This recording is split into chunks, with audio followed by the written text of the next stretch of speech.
Good day, everybody.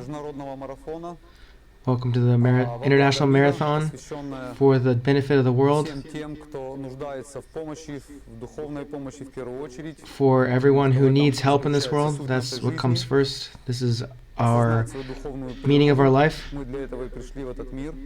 We have actual spiritual nature, and this is the best charity, the best thing we can do. And we're continuing to study here and read the Holy Scriptures.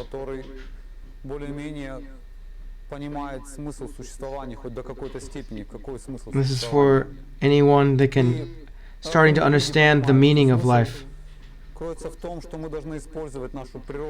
The meaning is that we should use our nature of the human life to understand the absolute truth, to raise ourselves to a spiritual platform and stop thinking about the categories of material life.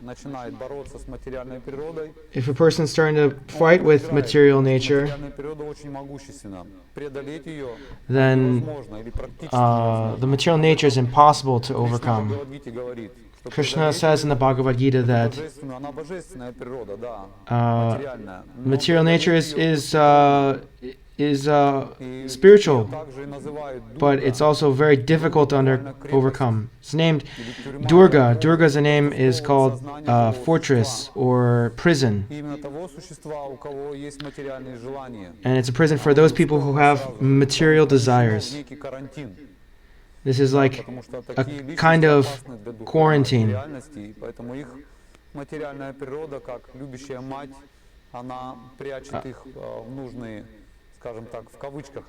And just like a mother, she hides us in different compartments of material life with our karma and different conditions and different forms of life that are around 8,400,000 forms of life.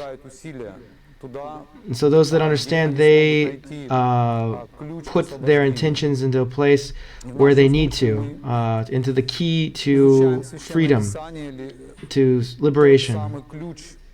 And these writings are giving us that key so that we can use it to open the correct door so that we don't get mixed up. In the first marathon we read Srimad Bhagavatam and Bhagavad Gita, where Krishna opens up to Arjuna all the ideas of material nature. And then we read Srimad Bhagavatam, which is made for people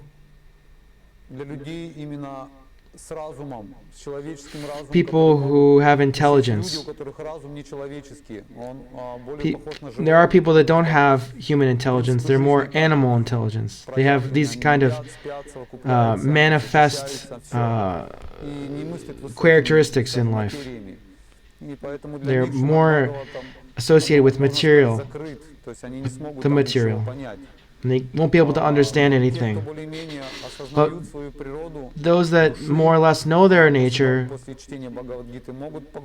after reading Srimad Bhagavad Gita, they can become absorbed in reading Srimad Bhagavatam.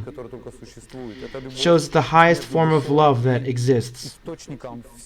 The love between the soul and the source of everything, the source of all material creation, with God. And this connection we call yoga. This process creates this act of creating a relationship with God is called yoga. So this is the most secret part of relationship between God and the soul. And Caitanya-caritamrita explains this relationship, this secret of this, and how to do this in our short lives. We've already read 5 chapters, and now we're going to dive into the 6th chapter. it talks about the glories of Advaita Acharya. Before we heard about the glories of Nityananda Balaram, the seed of all material, and he's the seed of everything. In the four different Vishnus that come, the three different Vishnus that support everything, enter into everything, and support the life of everything.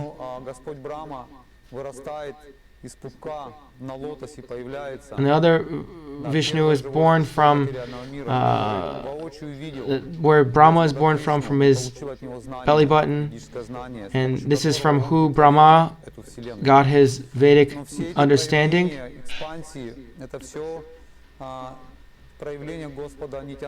All of these material expansions are manifestations of Lord Nityananda, Sankarshan. We familiarized ourselves with Lord Nityananda, and now we're going to hear about the glories of Advaita Acharya. First, we'll hear some specialized prayers. Jaya Jaya Sri Caitanya, Jaya Nityananda, Jaya Advaita Chandra, Jaya Gaura Bhakta Vrinda. Jaya Jaya Sri Caitanya, Jaya Nityananda, Jaya Advaita Chandra, Jaya Gaura Bhakta Vrinda. Jaya Jaya Sri Caitanya, Jaya Nityananda, Jaya Advaita Chandra, Jaya Gaura Bhakta Vrinda. Глава 6. Chapter 6. The glories of Advaita Acharya. I offer my respectful obeisances to Sri Advaita Acharya, whose activities are all wonderful. By his mercy, even a foolish person can describe his characteristics. All glories to Sri Chaitanya Mahaprabhu. All glories to Lord Nityananda. All glories to Advaita Acharya. And all glories to all the devotees of Lord Sri Chaitanya Mahaprabhu. In 5 verses, I have described the principle of Lord Nityananda. Then, in the following 2 verses, I describe the glories of Sri Advaita Acharya. Lord Advaita Acharya is the incarnation of Mahavishnu, whose main function is to create the cosmic world through the actions of Maya. Because he is non-different from Hari, the Supreme Lord, he is called Advaita. And because he propagates the cult of devotion, he is called Acharya. He is the Lord and the incarnation of the Lord's devotee. Therefore, I take shelter of him. Sri Advaita Acharya is indeed directly the Supreme Personality of Godhead himself. His glory is beyond the conception of ordinary living beings. Mahavishnu performs all the functions for the creation of the universe. Sri Advaita Acharya is his direct incarnation. That Purusha creates and maintains with his external energy. He creates innumerable universes and in his pastimes. By his will, he manifests himself in unlimited forms in which he enters each and every universe. Sri Advaita Acharya is a plenary part of that Purusha, and so is not different from him. Indeed, Sri Advaita Acharya is not separate, but is another form of that Purusha. He, Advaita Acharya, helps in the pastimes of the Purusha, and with whose material energy and by whose will he creates innumerable universes. Being a reservoir of all auspicious attributes, Sri Advaita Acharya is all auspicious for the world. His characteristics, activities, and name are always auspicious. Mahavishnu creates the entire material world with millions of his parts, energies, and incarnations. Just as the external energy consists of 2 parts, the efficient cause, nimitta, and the material cause, upadana. Maya, being the efficient cause of the pradhana, the material cause, so Lord Vishnu, the Supreme Personality of Godhead, assumes 2 forms to create the material world with the efficient and material cause. Lord Vishnu himself is the efficient nimitta, cause of the material world, and Narayana, in the form of Sri Advaita, is the material cause, upadana. Lord Vishnu, in his efficient aspect, glances over the material energy, and Sri Advaita, as the material cause, creates the material world. Although the Sankhya philosophy accepts that the material ingredients are the cause, the creation of the world never arises from dead matter. The Lord infuses the material ingredients with his own creative potency. Then, by the power of the Lord, creation takes place. In the form of Advaita, he infuses the material ingredients with creative energy. Therefore, Advaita is the original cause of creation. Sri Advaita Acharya is the creator of millions and millions of universes, and by his expansions as Garbhodakashraya Vishnu, he maintains each and every universe. Sri Advaita is the principal limb, Anga, of Narayana. Srimad Bhagavatam speaks of limb, Anga, as the plenary portion, Amsha, of the Lord. O Lord of Lords, you are the seer of all creations. You are indeed everyone's dearest life. Are you not therefore my father Narayana? Narayana refers to one whose abode is the water born from Nara, Garbhodakashraya Vishnu, and that Narayana is your plenary portion. All your plenary portions are transcendental. They are absolute and are not creations of Maya. This verse describes that the limbs and the plenary portions of the Lord are all spiritual. They have no relationship with the material energy. Why has Sri Advaita been called a limb and not a part? The reason is that limb implies greater intimacy. Sri Advaita, who is a reservoir of virtues, is the main limb of Mahavishnu. His full name is Advaita, for he is identical in all respects with that Lord. As he had formerly created all the universes, now he descended to introduce the path of bhakti. He delivered all living beings by offering the gift of Krishna Bhakti. He explained the Bhagavad Gita and Srimad Bhagavatam in the light of devotional service. Since he has no other occupation than to teach devotional service, his name is Advaita Acharya. He is the spiritual master of all devotees and is the most revered personality in the world. By a combination of these two names, his name is Advaita Acharya. Since he is a limb or part of the lotus-eyed Supreme Lord, he also bears the name Kamalaksha. His associates have the same bodily features as the Lord. Лотосоокого Верховного Господа Камалакшей. Его спутники выглядят так же, как сам Господь. У них, как у Нараяны, по 4 руки, и они носят желтые одежды.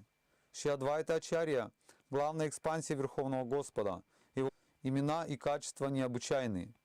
Он поклоняется Кришне, поднося ему листья Туласи и воду из Ганги. He delivered living beings by Since he is the limb or part of the lotus-eyed Supreme Lord, he also bears the name Kamalaksha. His associates have the same bodily features as the Lord. They all have 4 arms and are dressed in yellow garments like Narayana. Since Advaita Acharya is the principal limb of the Supreme Lord, his truths, names, and attributes are all wonderful. He worshipped Krishna with tulsi leaves and water from the Ganges and called for him in a loud voice. Thus, Lord Chaitanya Mahaprabhu appeared on earth, accompanied by his personal associates. It is through him, Advaita Acharya, that Lord Chaitanya spread the Sankirtan movement, and through him that he delivered the world. The glory and attributes of Advaita Acharya are unlimited. How can the insignificant living entities fathom them? Sri Advaita Acharya is a principal limb of Lord Chaitanya. Another limb of the Lord is Nityananda Prabhu. The devotees headed by Srivas are his smaller limbs. They are like his hands, face, and eyes, and his disc and other weapons. With all of them, Lord Chaitanya performed his pastimes, and with them he spread his mission. Thinking he, Sri Advaita Acharya, is a disciple of Sri Madhavendra Puri, Lord Chaitanya obeys him, respecting him as his spiritual master. To maintain the proper etiquette for the principles of religion, Lord Chaitanya bows down at the lotus feet of Sri Advaita Acharya with reverential prayers and devotion. Sri Advaita Acharya, however, considers Lord Chaitanya Mahaprabhu his master, and he thinks of himself as a servant of Lord Chaitanya Mahaprabhu. He forgets himself in the joy of that conception and teaches all living entities, "You are servants of Sri Chaitanya Mahaprabhu." The conception of servitude to Sri Krishna generates an ocean of joy in the soul that even the joy of openness with the Absolute, if multiplied 10 million times, could not compare to a drop of it. He says, Nityananda and I are servants of Lord Chaitanya. Nowhere else is there such joy as that which is tasted in this emotion of servitude. The most beloved goddess of fortune resides on the chest of Sri Krishna, yet she too earnestly praying, begs for the joy of service at his feet. All the associates of Lord Krishna, such as Brahma, Shiva, Narada, Shuka, and Sanata Kumar, are very pleased in the sentiment of servitude. Sri Nityananda, the wandering mendicant, is the foremost of all the associates of Lord Chaitanya. He became mad in the ecstasy of service to Lord Chaitanya.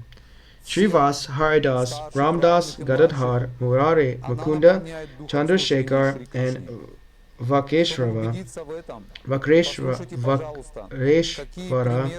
are all glorious and are all learned scholars, but the sentiment of servitude to Lord Chaitanya makes them mad in ecstasy. Thus they dance, sing, and laugh like madmen, and they instruct everyone. Just being loving servants of Lord Chaitanya. Sri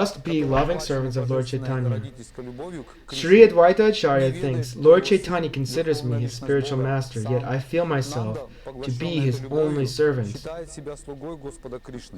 To be only his servant. Love for Krishna has this one unique effect. It imbues superiors, equals, and inferiors with the spirit of service to Lord Krishna. For evidence, please listen to the examples described in the revealed scriptures, which are corroborated by the realization of great souls. Although no one is a more respected elder for Krishna than Nanda Maharaj in Braj, who in transcendental paternal love has no knowledge that his son is the Supreme Personality of Godhead.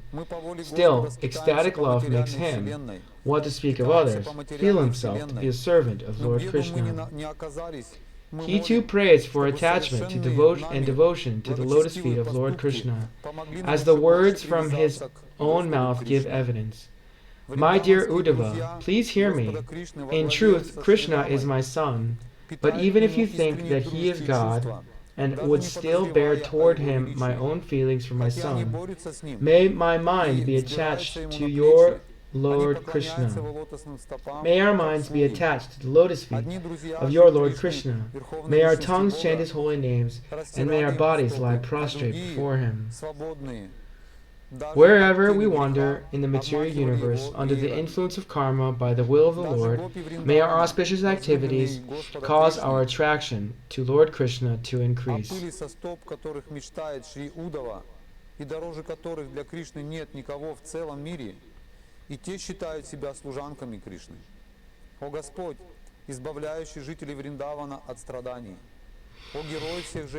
Lord Krishna's friends in Vrindavan, headed by Sri Dama, have pure fraternal affection for Lord Krishna and have no idea of his opulence. Although they fight with him and climb upon his shoulders, they worship him, his lotus feet, in a spirit of servitude. Some of the friends of Sri Krishna, the Supreme Personality of Godhead, massaged his feet, and others, whose sinful reactions had been destroyed, fanned him with hand-held fans. Even the beloved girlfriends of Lord Krishna in Vrindavan, the gopis, the dust of whose feet was desired by Sri Uddhava, and who are more dear to Krishna than anyone else, regarded themselves as Krishna's maidservants. O Lord, remover of the afflictions of the inhabitants of Vrindavan, O hero of all women, O Lord, who destroys the pride of your devotees by your sweet, gentle smile. O friends, we are your maidservants. Please fulfill our desires and show us your attractive lotus face. O Uddhava, it is indeed regrettable that Krishna resides in Mathura. Does he remember his father's household affairs and his friends, the cowherd boys? O great soul, does he ever talk about us, his maidservants? When will he lay on our heads his agruru-scented hand? What to speak of the other gopis, even Sri Radhika, who in every respect is the most elevated of them all, and who has bound Sri Krishna forever by her loving attributes, serves his feet as his maidservant. O my Lord, O my husband, O most dearly beloved, O mighty armed Lord, where are you? Where are you? My friend, reveal yourself to your maidservant, who is very much aggrieved by your absence. In Dwarkadam, all the queens headed by Rukmini also consider themselves maidservants of Lord Krishna. When Jarasandha and other kings, bows and arrows upraised, stood ready to deliver me in charity to Shishupal, he forcibly took me from their midst, as a lion takes its share of goats and sheep. The dust of his lotus feet is therefore the crown of unconquerable soldiers. May those lotus feet, which are the shelter of the goddess of fortune, be the object of my worship. Knowing me to be performing austerities, with the desire to touch his feet, he came with his friend Arjuna and accepted my hand. Yet I am but a maidservant engaged in sweeping the floor of the house of Sri Krishna. Through austerity and through renunciation, all attachments have become maidservants. In the home of the Supreme Personality of Godhead, who is satisfied in himself.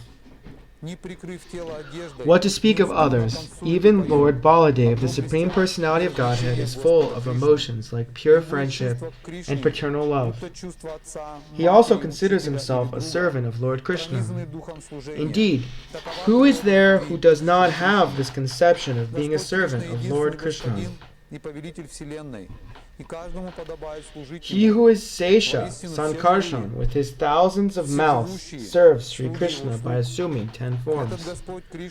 Rudra, who is an expansion of Shadashiva, and who appears in unlimited universes, is also a Guna avatar, qualitative incarnation, and is the ornament of all the demigods in the endless universe. Endless universes. He also desires only to be a servant of Lord Krishna. Sri Sadashiva always says, Sri Sadashiva always says, I am a servant of Lord Krishna. Intoxicated by ecstatic love for Lord Krishna, he becomes overwhelmed and incessantly dances without clothing and sings about Lord Krishna's qualities and pastimes. All the emotions, whether those of father, mother, teacher, or friend, are full of sentiments of servitude. That is the nature of love of Krishna.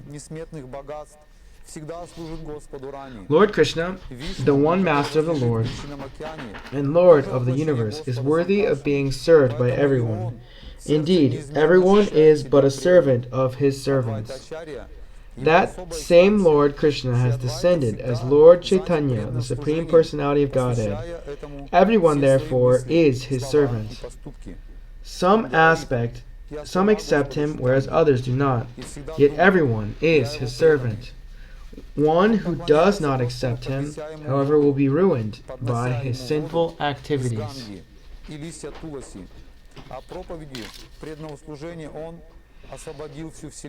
I am a servant of Lord Chaitanya, and servant of Lord Chaitanya. I am a servant of Lord Chaitanya, a servant of Lord Chaitanya. I am a servant of Lord Chaitanya, and a servant of his servants. Saying this, Advaita Prabhu dances and loudly sings. Then at the next moment he quietly sits down. The source of the sentiment of servitude is indeed Lord Balaram. The plenary expansions who follow him are all influenced by that ecstasy.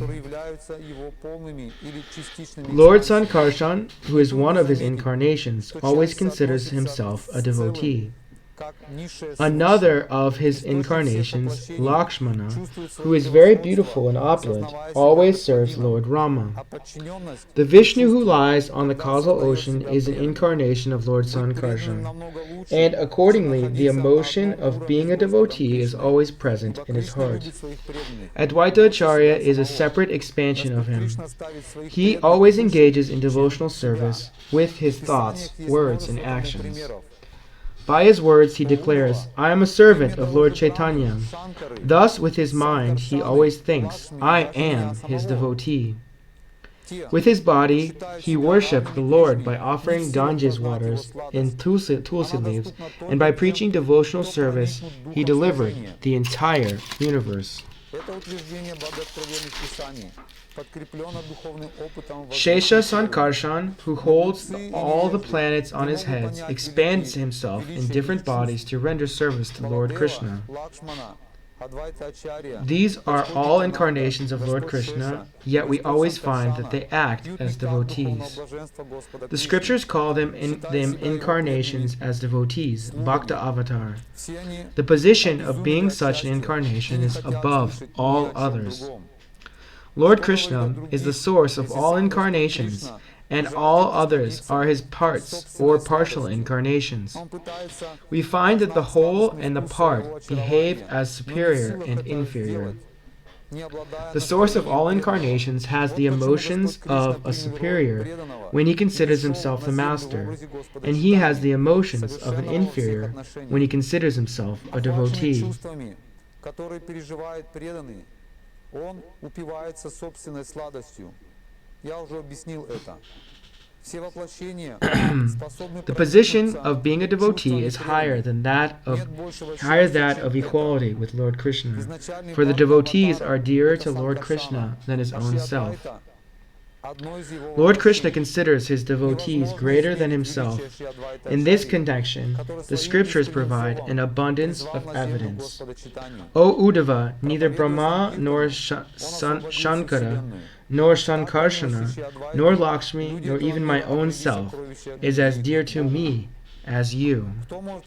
The sweetness of Lord Krishna is not to be tasted by those who consider themselves equal to Krishna. It is to be tasted only through the sentiment of servitude. This conclusion of the revealed scriptures is also the realization of experienced devotees. Fools and rascals, however, cannot understand the opulence of devotional emotion. Baladev, Lakshman, Advaita Acharya, Lord Nityananda, Lord Shesha, Lord Sankarshan taste the nectarian mellows of the transcendental bliss of Lord Krishna. By recognizing themselves as being his devotees and servants, they are all mad with that happiness, and they know nothing else. What to speak of others?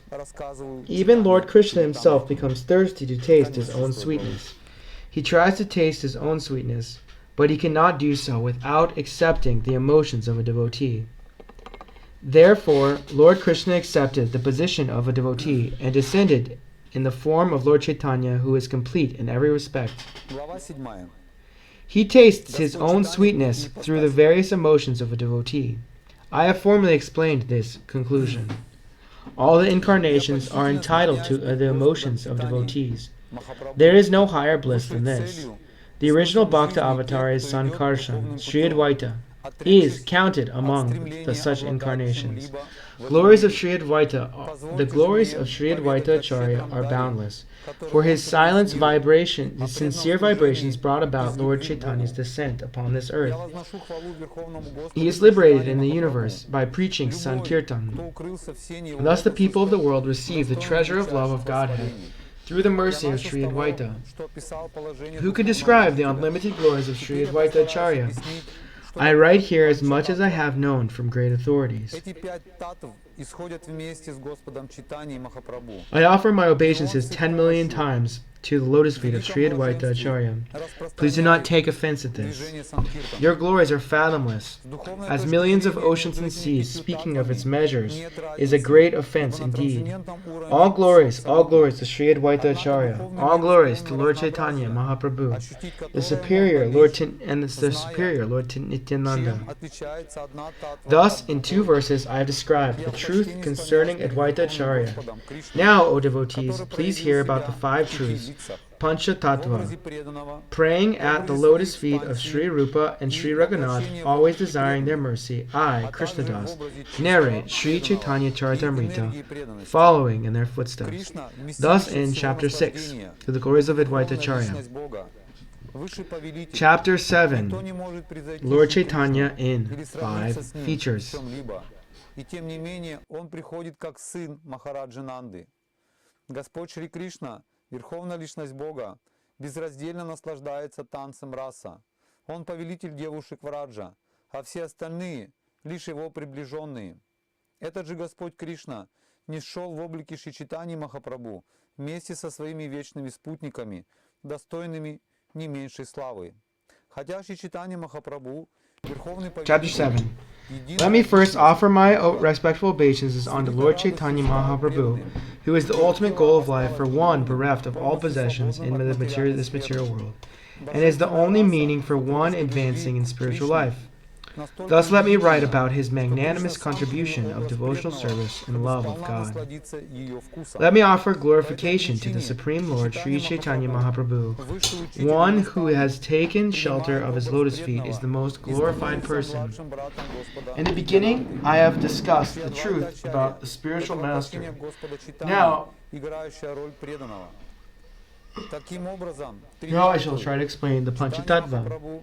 These 5 tattvas incarnate with Lord Chaitanya Mahaprabhu, and thus the Lord executes his Sankirtan movement with great pleasure. Spiritually, there are no differences between these 5 tattvas, for on the transcendental platform, everything is absolute.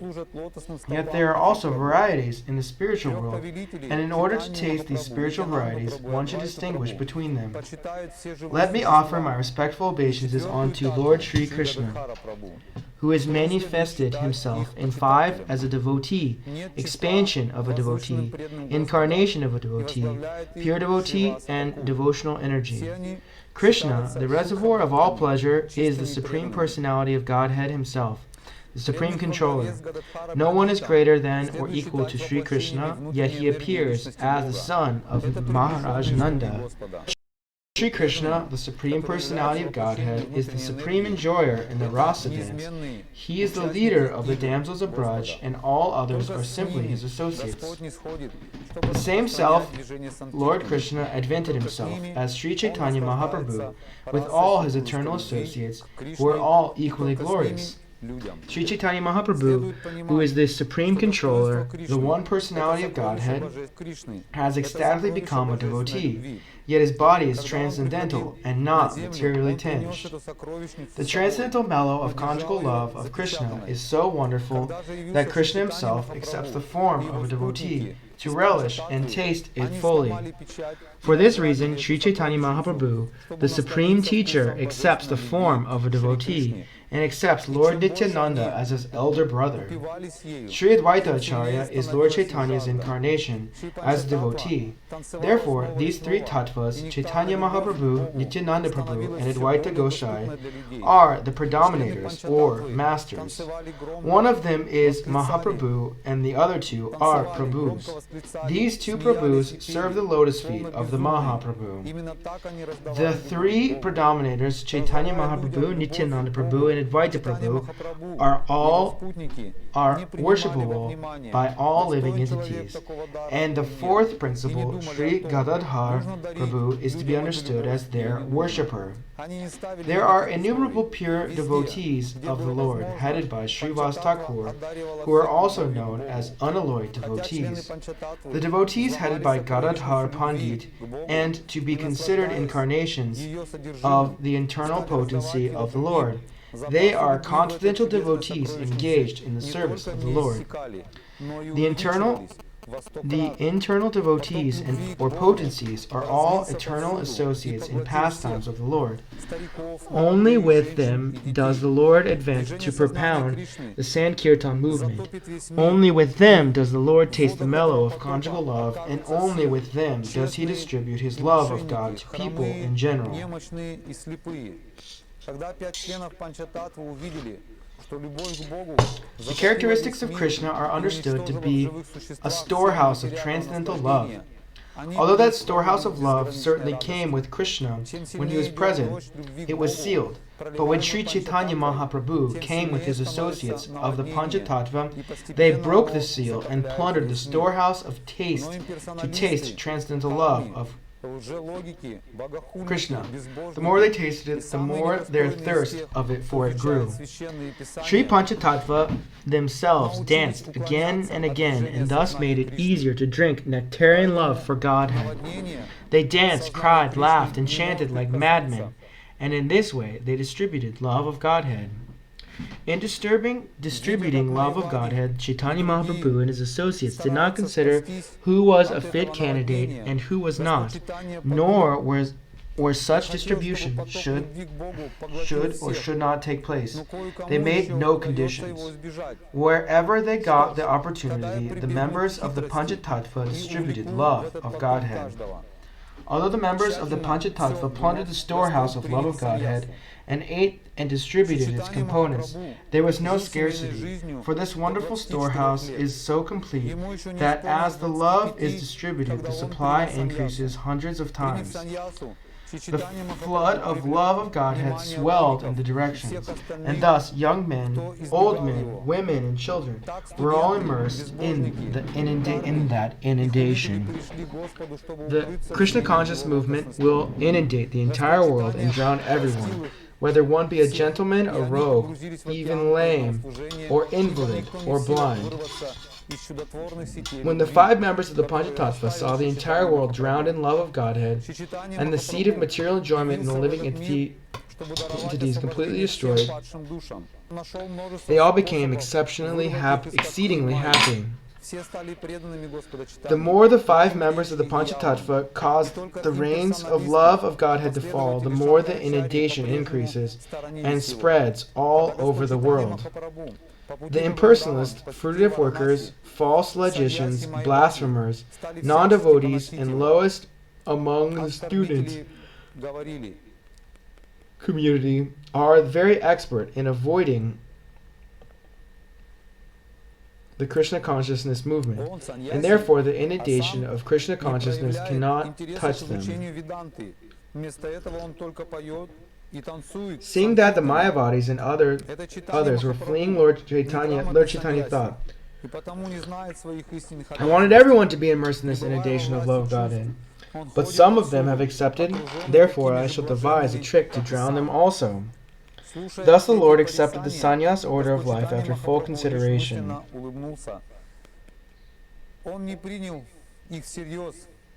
Sri Caitanya Mahaprabhu remained in the household life for 24 years, and on the verge of his 25th year he accepted the sannyas order. After accepting the sannyas order, Sri Caitanya Mahaprabhu attracted the attention of all those who had evaded him, beginning with the logicians. Thus the students, infidels, fruitive workers, and critics all came to surrender onto the lotus feet of the Lord. Lord Chaitanya excused them all, and they merged into the ocean of devotional service, for no one can escape the unique loving network of Sri Caitanya Mahaprabhu. Он не знался с другими саньяси и не принимал их приглашений. Sri Chaitanya Mahaprabhu appeared in the order to deliver the fallen souls. Therefore he devised many methods to liberate them from the clutches of Maya. All were converted into devotees of Lord Chaitanya, even the Malechas and the Yavanas. Only the impersonalist followers of Shankaracharya evaded him. While Lord Chaitanya Mahaprabhu was passing through Varanasi, on his way to Vrindavan, the Mayavadi sannyasi philosophers blasphemed against him in many ways.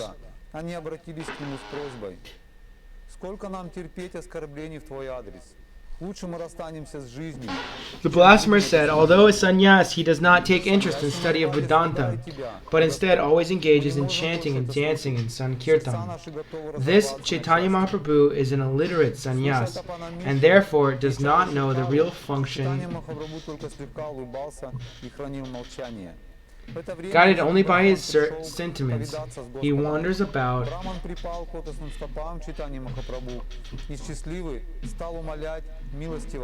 in the company of other sentimentalists. Hearing all this blasphemy, Lord Chaitanya Mahaprabhu merely smiled to himself, rejected all those accusations, and did not talk with the Mayavadis. Thus, neglecting the blasphemy of the Varnashi Mayavadis, Lord Chaitanya Mahaprabhu proceeded to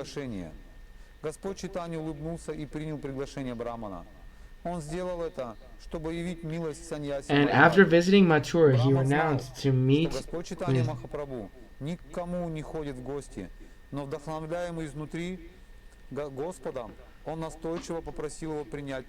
Thus, neglecting the blasphemy of the Varnashi Mayavadis, Lord Chaitanya Mahaprabhu succeeded.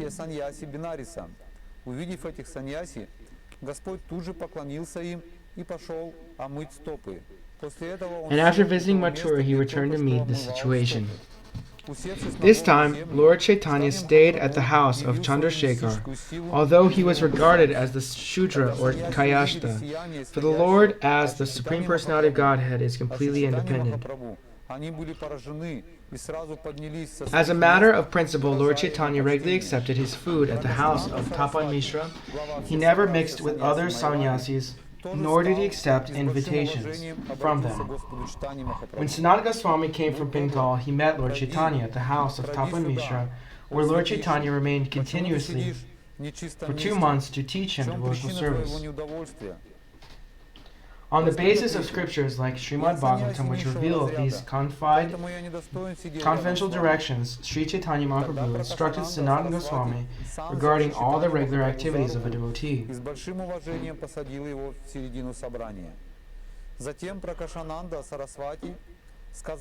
How long can we tolerate the blasphemy by your critics against your conduct?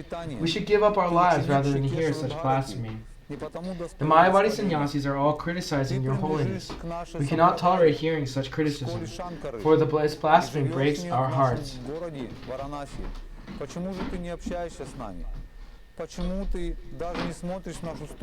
While Tapan Mishra and Chandrasekhar were thus talking with Sri Caitanya Mahaprabhu, he only smiled slightly and remained silent. At that time, a Brahmana came there to meet the Lord. The Brahmana immediately fell at the lotus feet of Chaitanya Mahaprabhu and requested him to accept his proposal in a joyful mood.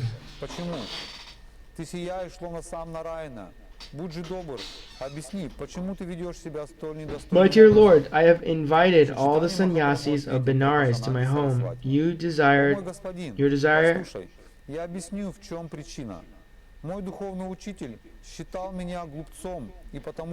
My dear Lord, I know that you never mix with other sannyasis, but please.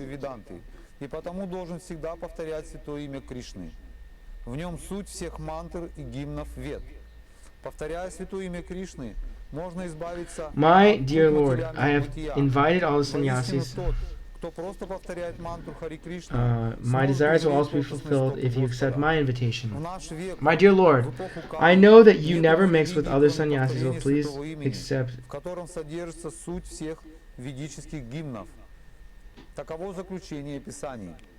описав силу The Махамантры Brahma, Кришна, the Brahmana Гуру knew научил that меня Lord одному Chaitanya had и посоветовал, чтобы он никогда не сходил с моих уст.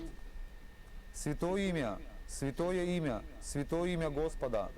Вот путь духовного развития для тех, Lord Chaitanya кто accepted живет the в invitation of the Гопукае. Brahmana. Нет He иного made this пути, gesture to нет sow his иного mercy пути, to the нет иного Mayavadi пути. sannyasis. Получив это наставление от моего духовного учителя, я начал непрестанно повторять святое имя. Но мне казалось, что от повторения святого имени мой рассудок помутился. Когда я в полном блаженстве повторял святое имя, я забывался и начинал The Brahmanas knew that Lord смеяться, Chaitanya рыдать, Mahaprabhu плясать never и went петь, как to безумный. anyone else's house, Поэтому, yet придя due в to себя, inspiration from the я Lord, подумал, he что earnestly повторение requested святого him имени to Кришны request his лишило меня духовного знания. invitation. Я увидел, что повторяя святое имя, The next я day, помутился рассудком, Lord и потому Lord сразу же Sri Chaitanya рассказал об этом Mahaprabhu моему went to the духовному house of the учителю, Brahmana. припав к его лотосным He стопам. saw all the sannyasis of Мой Benares sitting господин, there. что за мантру ты мне дал? Я сошел с ума, As soon as Sri повторяя эту Chaitanya Mahaprabhu махамантру. saw the sannyasis, Я в блаженстве повторяю святое имя, и оно заставляет меня танцевать, смеяться и плакать. as soon as Sri Когда Chaitanya духовный учитель Mahaprabhu услышал мои слова, он улыбнулся и заговорил.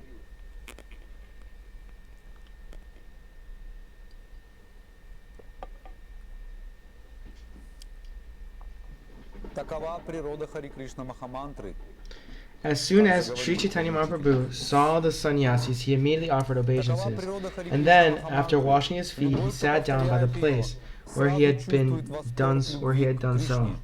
Религиозность, богатство, чувственное удовольствие и After sitting on the освобождение ground, люди Chaitanya считают Mahaprabhu четырьмя exhibited his целями mystic жизни. power Но в сравнении by с manifesting the любовью к Богу, effulgence of the brilliance of illumination of millions of suns. первые When the четыре кажутся sannyasis ничтожными, saw the brilliant ничтожнее illumination of the Соломона body дороги. of Sri Chaitanya Когда Mahaprabhu, преданные на самом деле развивают бхаву, their minds were то attracted счастье, to their дхармой, and артхой, they all камой и immediately gave мокшей up their sitting начинает places and казаться stood up ему and лишь rejected. каплей в сравнении с The leader океаном. of all the Mayavada Все утверждения sannyasis present богословенных was писаний named сводятся к тому, Prakashananda что человек должен Saraswati, пробудить в and себе after древнейшую standing любовь up, к he Богу. addressed Lord Chaitanya Тебе это Mahaprabhu удалось, as и follows, потому with great ты respect. самый удачливый из всех людей. Такова Please come природа here, любви к please Богу. come here. Она вызывает Your в тебе Holiness, определенные why do духовные you sit перемены in the и unclean place? порождает What has все caused your более limitation? страстное желание The Lord укрыться replied, в сене I лотосных belong to стоп a lower Господа. order Тот, кто на lower самом деле order обрел любовь of the к Богу, sannyasis, therefore то I do рыдает, not то deserve смеется, то to поет sit with или you. мечется из стороны в сторону, Prakashananda словно Saraswati, безумный. however, Испарина, дрожь, caught Sri Chaitanya поднявшиеся Mahaprabhu на теле personally волоски, by the слезы, hand and seated him with great срывающийся respect in the голос, midst of the бледность, assembly. безумие, Prakashananda грусть, Saraswati then терпение, said, гордость, веселье и смирение. I Таковы understand that your name is Sri самопроизвольные Krishna проявления Chaitanya. экстатической любви к Богу, You are a которая disciple of заставляет Sri Keshava преданного Bharati, пускаться в пляс and и therefore you are погружаться glorious. в океан духовного блаженства, когда он You произносит мантру belong Харе to Кришна. our Это Shankara прекрасно, дитя Sampradaya мое, что and ты, live in our достигнувший village, цели Varnashi. жизни, обрел любовь к Богу. Why then Своей do you удачей not ты доставил associate мне with us? великую радость, Why и is потому я it очень in тебе that you would обязан. avoid Дорогое дитя, ever seeing продолжай us? танцевать и петь, занимаясь You are санкиртаной в a обществе sannyasi. преданных. Кроме того, You, иди и проповедуй ценность повторения Кришна-намы. Так ты you're a sannyasi. принесешь Why do you освобождение всем indulge падшим in душам. chanting and dancing, Сказав engage это, мой духовный in учитель your научил меня одному world стиху. sankirtan and Этот movements in стих this суть company всех of наставлений fanatics. Шримад Бхагаватам. И Meditation, потому повторял его study of снова и Vedanta, снова. are all Человек, due достигший desires of the подлинных высот sannyasi. духовной жизни, Why черпает радость в повторении святого should имени you Господа, abandon these to который dance? очень дорог ему.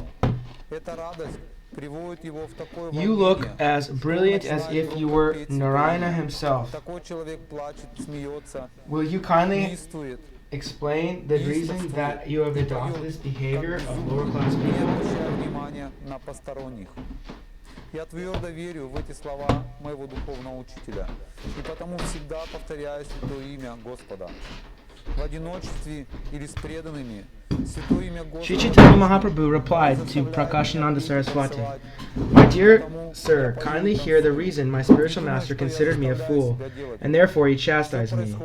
You are a fool," he said. "You are not qualified to study Vedanta philosophy, and therefore you must always chant the holy name of Krishna.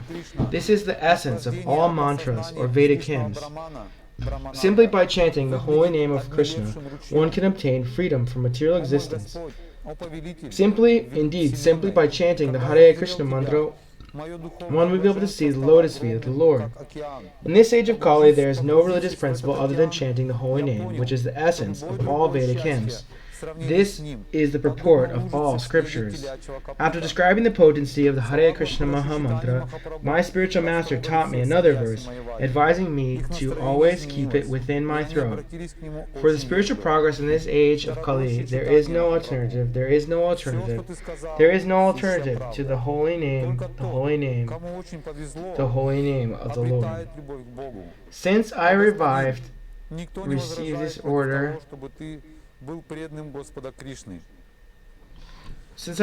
from my spiritual master, I always chant the holy name, but thought that by chanting and chanting the holy name I had been bewildered. While chanting the holy name of the Lord in pure ecstasy, I lose myself, and thus I laugh, I cry, dance, and sing just like a madman. Collecting my patience, therefore, I began to consider that the chanting of the name of Krishna had covered all my spiritual knowledge. I saw that I had become mad by chanting the holy name, and I immediately submitted at the lotus feet of my spiritual master. Кроме того, ты столь прекрасен, что видеть тебя доставляет нам небывалое удовольствие. О Господин, благодаря тебе наши умы преисполнились величайшего удовлетворения. It is the nature of the Hare Krishna Mahamantra that anyone who chants it immediately develops his loving ecstasy for Krishna. Religiosity, economic development, sense gratification, and liberation are known as the four goals of life. But before love of Godhead, the fifth and highest goal, these appear as insignificant as straw in the street.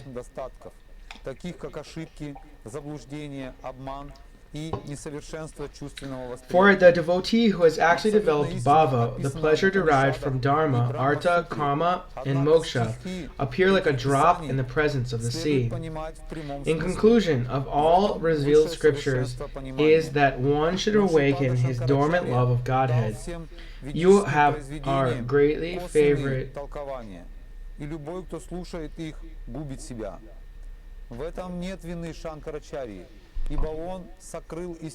It is a characteristic of love of Godhead that by nature it includes transcendental symptoms in one's body and makes one more and more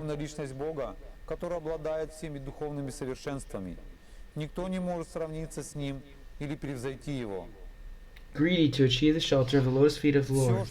When one actually develops love of Godhead, he naturally sometimes cries, sometimes laughs, sometimes chants, sometimes runs here and there, just like a madman. Perspiration, trembling, standing on end of one's bodily hairs, tears, faltering voice, fading complexion, madness, melancholy, patience, pride, joy, various natural symptoms of ecstatic love of Godhead, which cause a devotee to dance and float in an ocean of transcendental bliss, while Krishna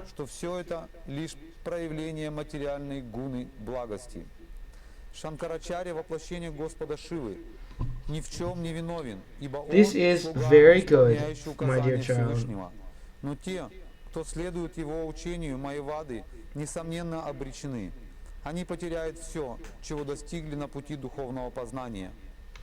It is very good, my dear child, that you have attained the supreme goal of life by developing love of Godhead. Thus you have pleased me very much, and I am very much obliged to you. My dear child, continue dancing, chanting, and performing Sankirtan in the association with devotees. Furthermore, go out in person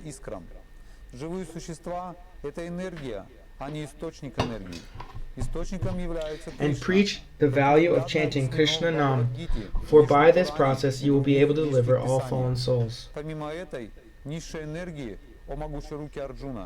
Существует другая, моя высшая энергия, It is very good, my dear состоящая из child. живых существ, которые пользуются My dear тем, child, что continue создано dancing. материальной низшей энергией.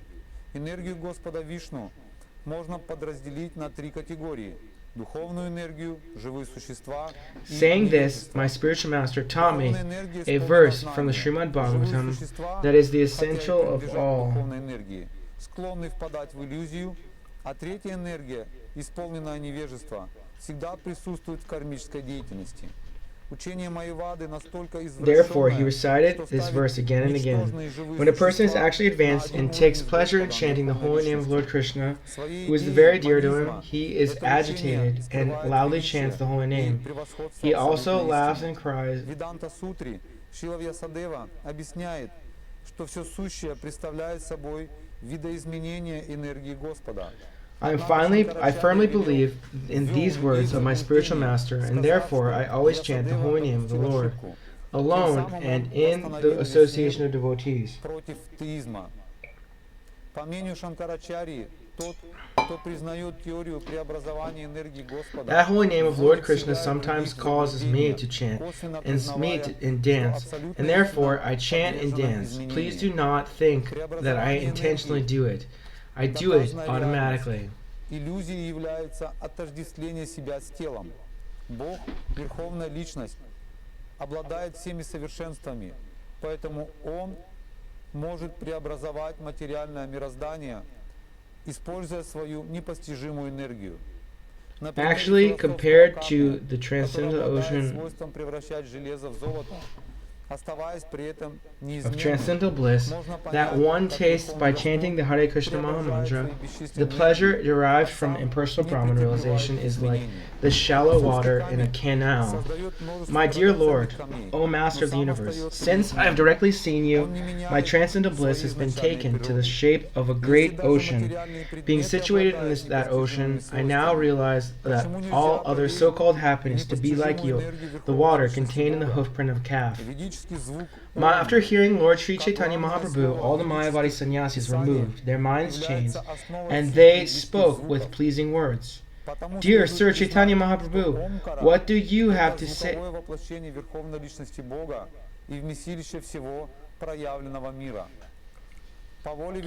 Dear Sri Chaitanya Mahaprabhu, what you have said is all true. Only one who is favored by fortunate attains the love of Godhead. Dear Sri, there is no objection to your being the object of devotion to the Lord. Необоснованно пытаясь подчеркнуть важность мантры Таттвам Аси. Все ведические сутры и писания существуют. Dear sir, there is no objection to your being a great devotee of Lord Krishna. Everyone is satisfied with this. But why do you avoid discussion on the Vedanta Sutra? What is the fault in it? After hearing the Mayavad sannyasis speak in that way, Lord Chaitanya Mahaprabhu smiled slightly and said, My dear sirs, if you do not mind, I can say something to you regarding Vedanta philosophy. The seriously inquisitive student or sage, well equipped with knowledge and detachment, realizes that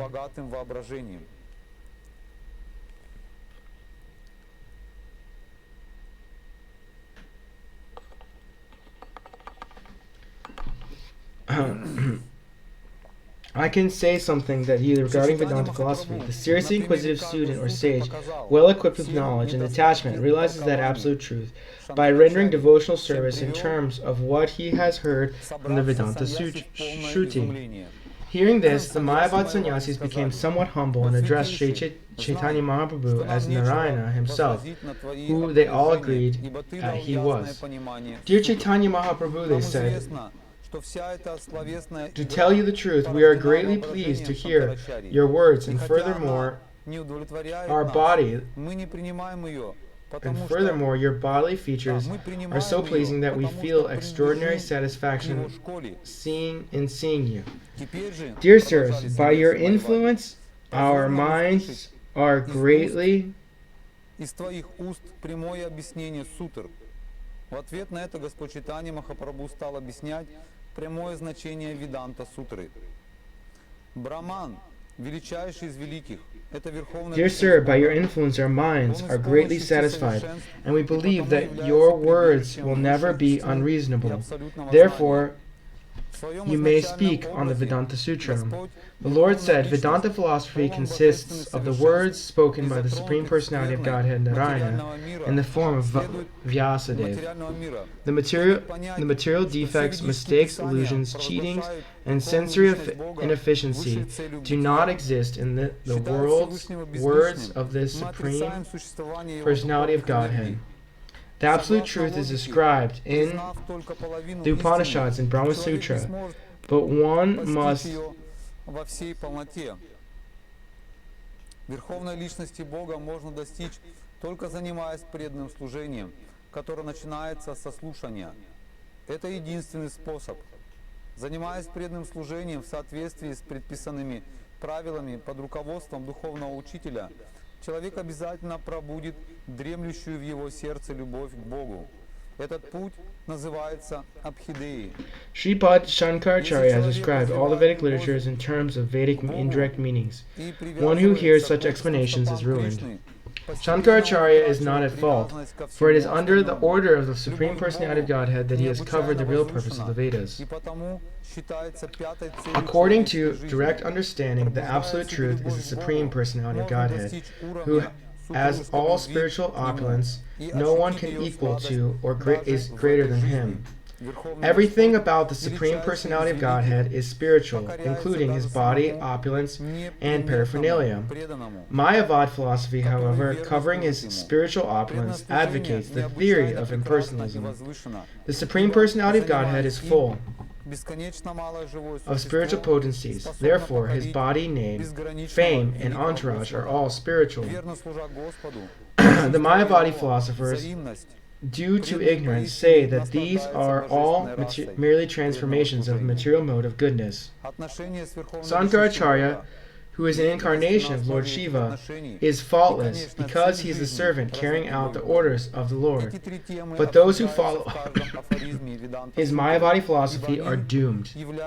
They will lose all their advancement in spiritual knowledge.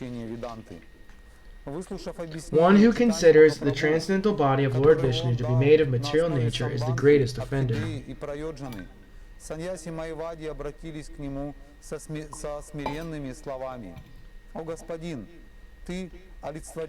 the greatest offender at the lotus feet of the Lord.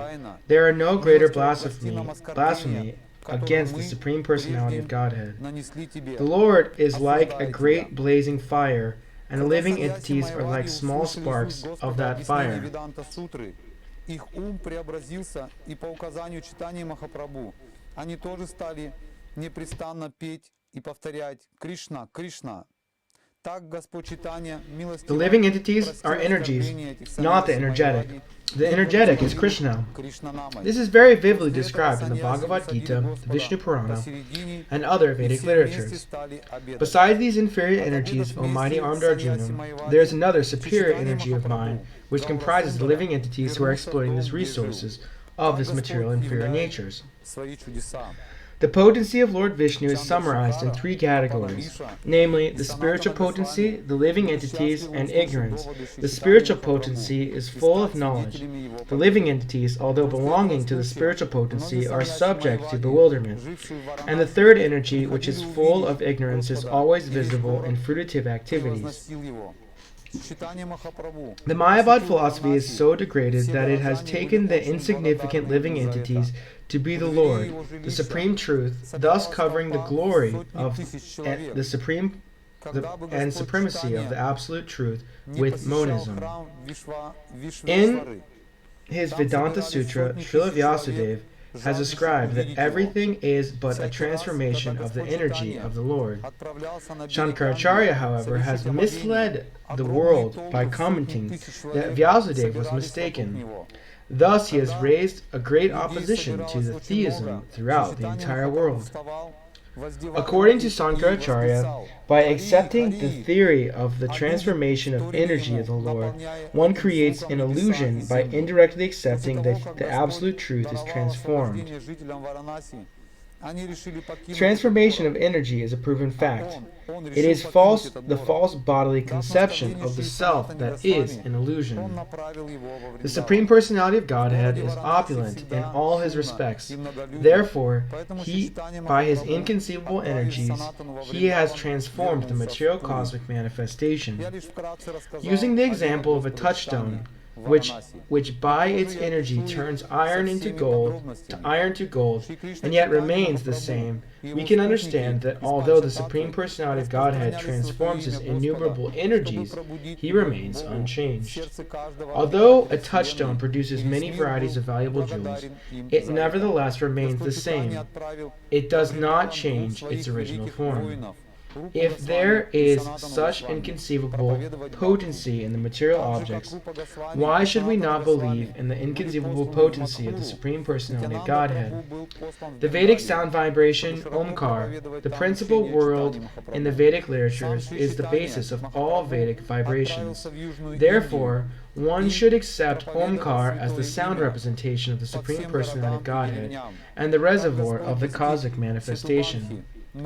It is the purpose of the Supreme Personality of Godhead to present Pranava, Omkar, as the reservoir of all Vedic knowledge.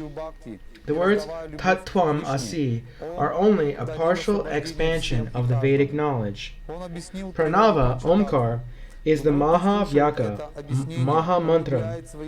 In the Vedas, Shankaracharya's followers cover this to stress without authority the mantra Tat Tvam Asi.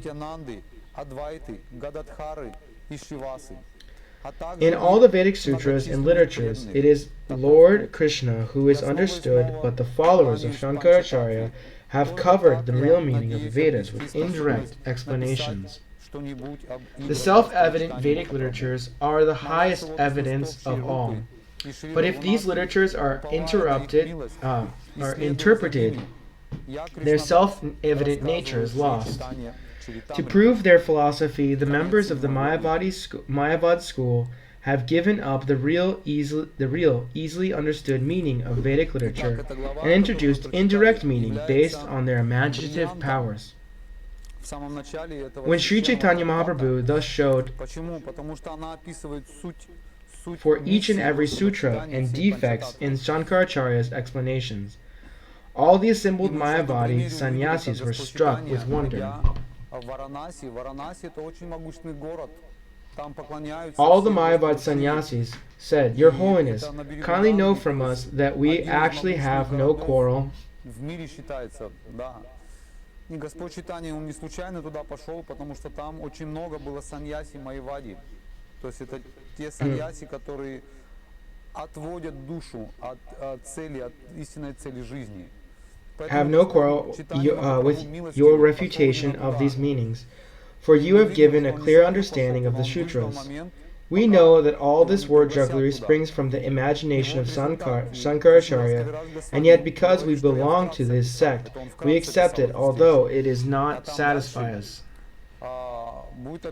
Let us see, the Mayavad sannyasis continued, how well you can describe the sutras in terms of hearing the direct meaning. Hearing this, Lord Chaitanya Mahaprabhu began his direct explanation of the Vedanta Sutra. Brahman, who is the greater than the greatest, is the Supreme Personality of Godhead. He is full in six opulences, and therefore he is the reservoir of ultimate truth and absolute knowledge.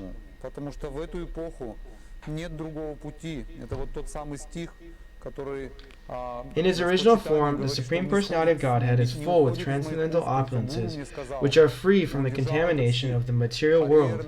It is to be understood that all Vedic literature in all Vedic literature, the Supreme Personality of Godhead is the ultimate goal. When we speak of the Supreme as impersonal, we deny his spiritual potencies. Logically, if you accept half the truth, you cannot understand the whole. It is only by devotional service, beginning with hearing, that one can approach the Supreme Personality of Godhead. That is the only means to approach him. By practicing this regulated devotional service under the direction of the spiritual master, certainly one awakens his dormant love of Godhead. This process is called abhideya. If one develops his love of Godhead and becomes attached to the lotus feet of Krishna, gradually he loses his attachment to everything else. Love of Godhead is so exalted that it is considered to be the fifth goal of human life. By awakening one's love of Godhead, one can attain the platform of conjugal love, tasting it even during the present span of life. The Supreme Lord, who is greater than the greatest, becomes submissive to even a very insignificant devotee because of his devotional service. It is the beautiful and exalted nature of devotional service that the infinite Lord becomes submissive to the infinitesimal living entity because of it. In reciprocal devotional activities with the Lord, the devotee actually enjoys the transcendental mellow of devotional service. One's relationship with the Supreme Personality of Godhead, activities in terms of that relationship, and the ultimate goal of life, to develop love of Godhead.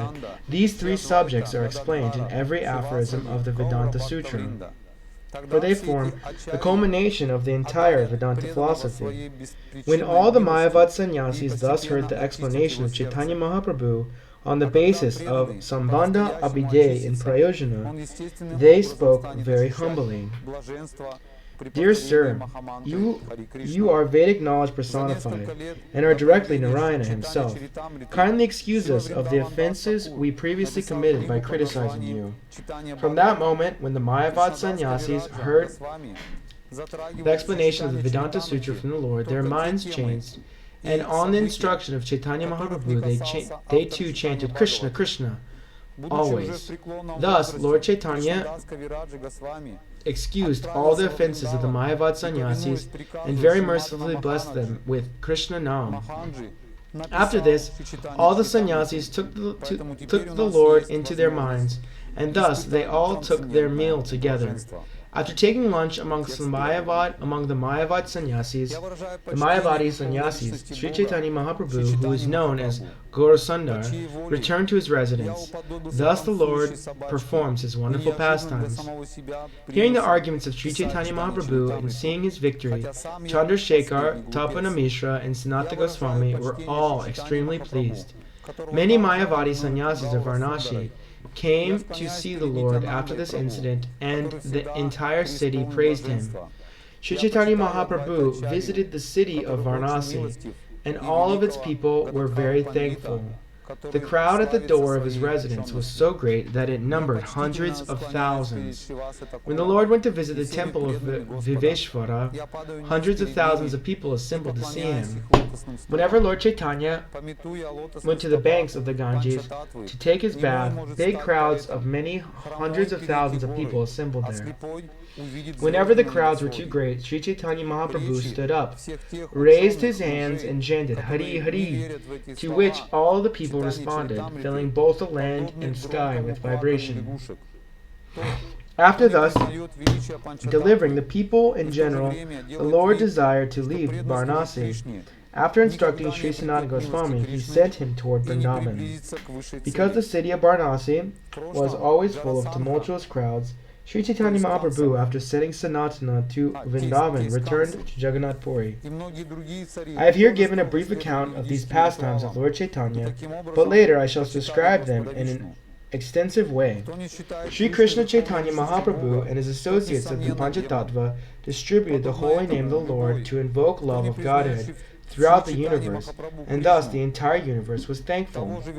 Lord Chaitanya dispatched the two generals, Rupa Goswami and Sanatana Goswami, to Vrindavan to preach the bhakti cult. As Rupa Goswami and Sanatana Goswami were all sent toward Mathura, so Nityananda Prabhu was sent to the Bengal to preach extensively the cult of Chaitanya Mahaprabhu. Sri Caitanya Mahaprabhu personally went to South India, and he broadcast the holy name of Lord Krishna in every village and town. Thus the Lord went to the southernmost tip of the Indian peninsula, known as Setubandhana, Cape Comorin. Everywhere he distributed the bhakti cult in love of Krishna, and in this way he delivered everyone. I have thus explained the truth of the Panchatattva, One who hears this explanation increases in knowledge of Sri Chaitanya Mahaprabhu. While chanting the Panchatattva Mahamantra, one must chant the names of Sri Chaitanya, Nityananda, Advaita, Gadadhar, and Srivas with their many devotees. This is the process. I again and again offer my obeisances onto the Panchatattva. Thus I think that I will soon be able to describe something about the pastimes of Lord Chaitanya Mahaprabhu. Praying at the lotus feet of Sri Rupa and Sri Raghunath, always desiring their mercy, I, Krishnadas, narrate Sri Caitanya-caritamrita, following in their footsteps. Thus ends Chapter 7, Lord Chaitanya in 5 features. Chapter 8. The author receives the orders of Krishna and Guru.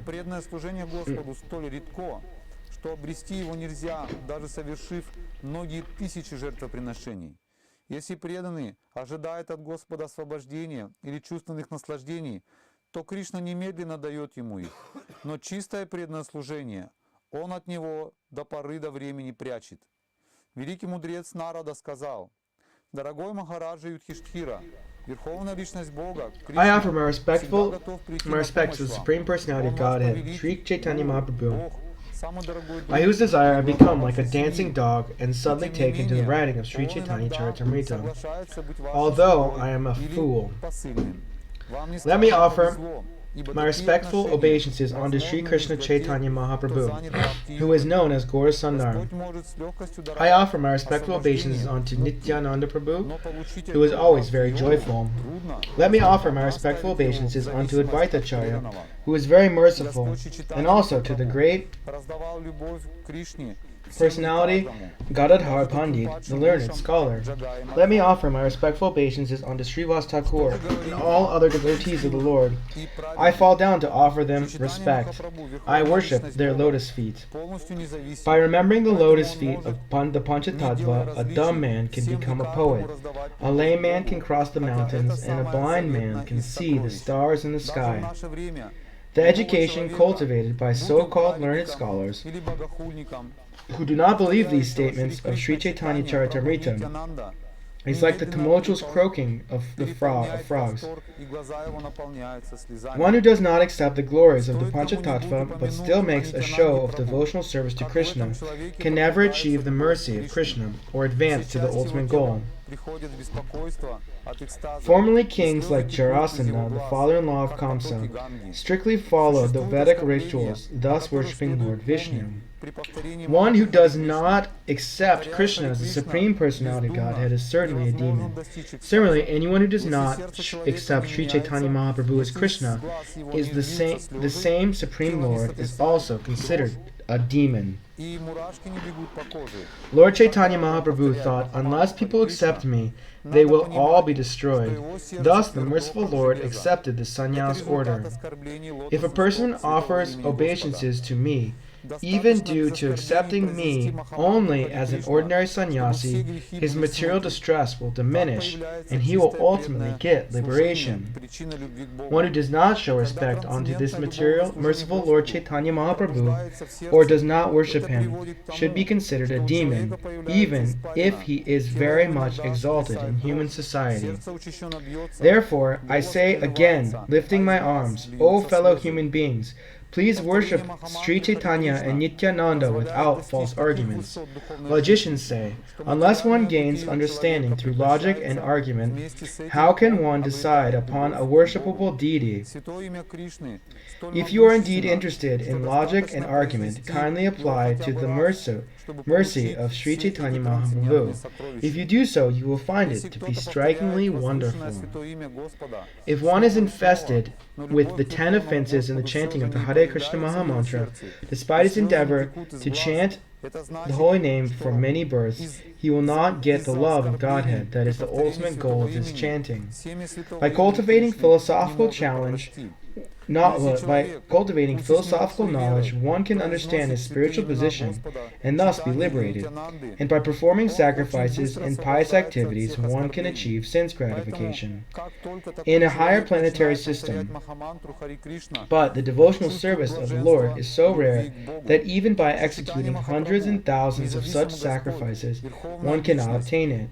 If a devotee wants liberation or material sense gratification from the Lord, Krishna immediately immediately delivers it, but pure devotional service he keeps hidden. The great sage Narad said, "My dear Maharaj Yudhishthir, the Supreme Personality of Godhead, Krishna, is always ready to help you. He is your master, guru, God, very dear friend, and head of your family. Yet sometimes he agrees to act as your servant or order carrier. You are greatly fortunate because this relationship is possible only by Bhakti Yoga. The Lord can give liberation, mukti, very easily, but he does not very easily give one Bhakti Yoga, because by that process he is bound to the devotee. Lord Sri Caitanya Mahaprabhu has freely given this love of Krishna everywhere and anywhere, even to the most fallen, such as Jagai and Madhai.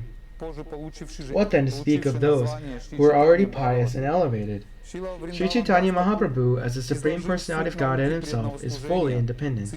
Therefore, although it is the most confidentially stored benediction, he can distribute love of Godhead to anyone, with everyone, and to anyone and everyone without consideration.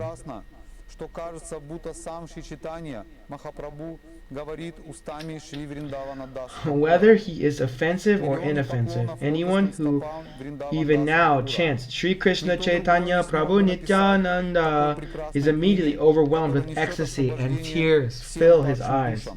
Simply by taking of Nityananda Prabhu, one awakens his love for Krishna. Thus all his bodily limbs are agitated by ecstasy, and tears flow from his eyes like the waters of the Ganges. There are offenses to be considered while chanting the Hare Krishna mantra. Therefore, simply by chanting Hare Krishna, one does not become ecstatic. If one's heart does not change, tears do not flow in from his eyes, his body does not shiver, and his bodily hairs do not stand on end, as he chants the Hare Krishna mantra, it should be understood that his heart is as hard as iron. This is due to his offense at the lotus feet of the Lord's holy name. Simply chanting the Hare Krishna Mahamantra without offense vanquishes all sinful activities. Thus, pure devotional service, which is the cause of love of Godhead, becomes manifest. When one's transcendental loving service to the Lord is actually awakened, it generates transformations in the body, such as perspiration, trembling, throbbing of the heart, faltering of the voice, and tears in the eyes. As a result of chanting the Hare Krishna Mahamantra, one makes such great advancement in spiritual life that simultaneously his material existence terminates and he receives love of Godhead. The holy name of Krishna is so powerful that by chanting even one name, one very easily achieves these transcendental riches.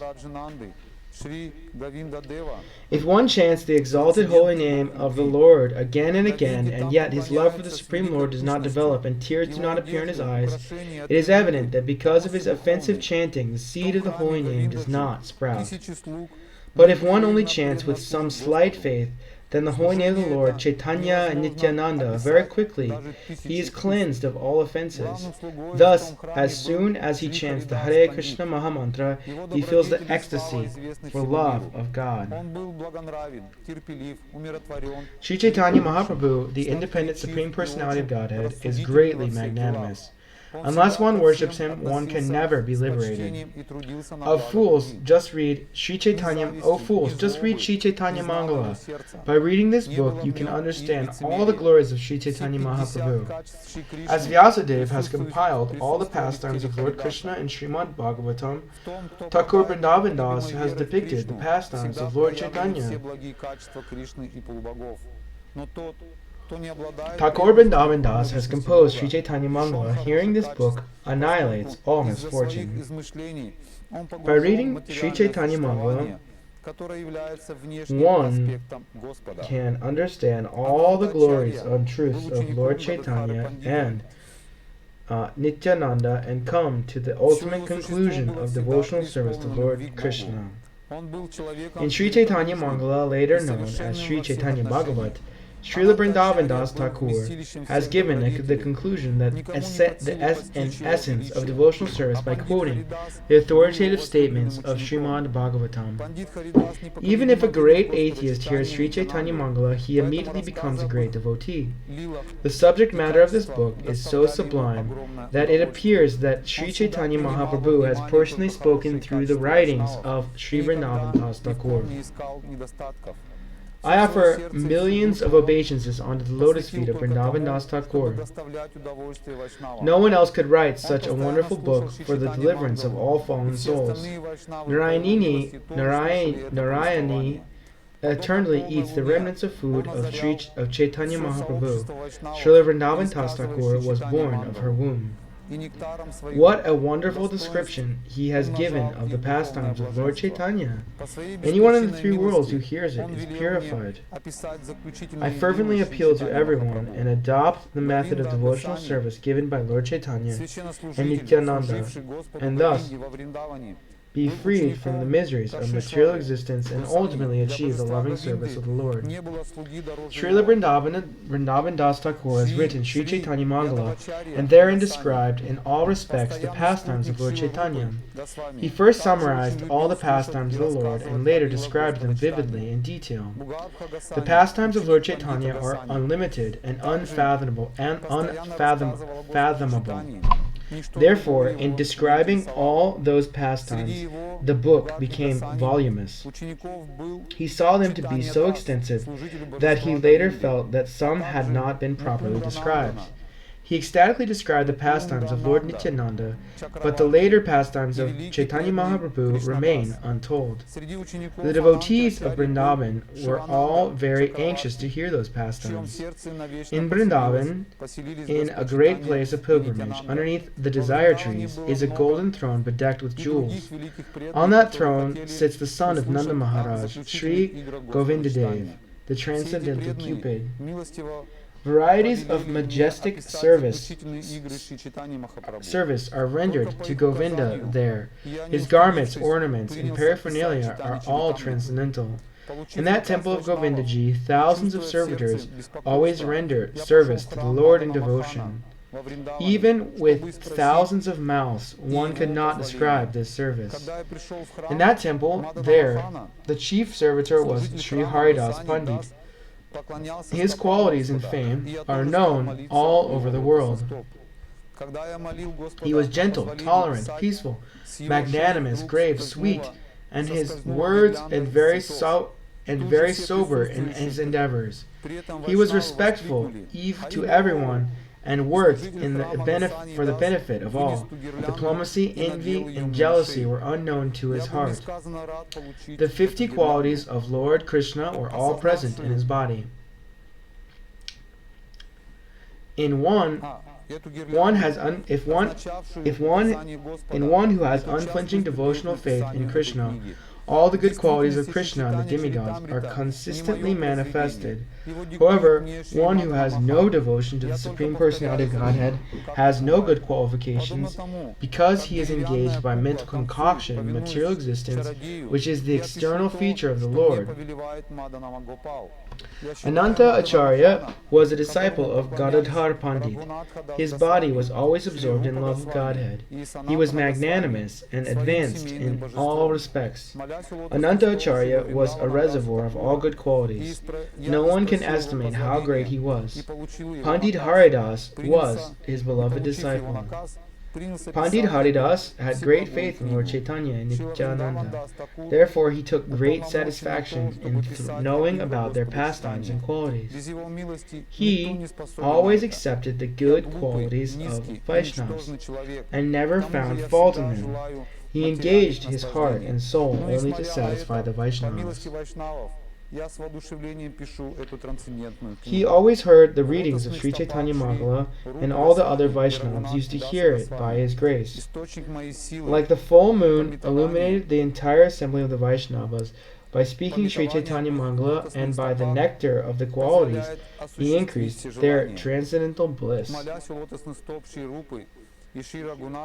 By his causeless mercy, he ordered me to write about the last pastimes of Chaitanya Mahaprabhu. Govinda Gosai, the priest engaged in the service of Lord Govinda in Vrindavan, was a disciple of Kashishvara Gosai. There was no servant more dear to the Govinda deity. Sri Yadavacharya Gosai, a consistent associate of Srila Rupa Goswami, was also very enthusiastic in hearing about and chanting about Lord Chaitanya's pastimes. Bhurgarbha Gosai was a disciple of Pandit Gosai, was always engaged in topics regarding Lord Chaitanya, knowing nothing else.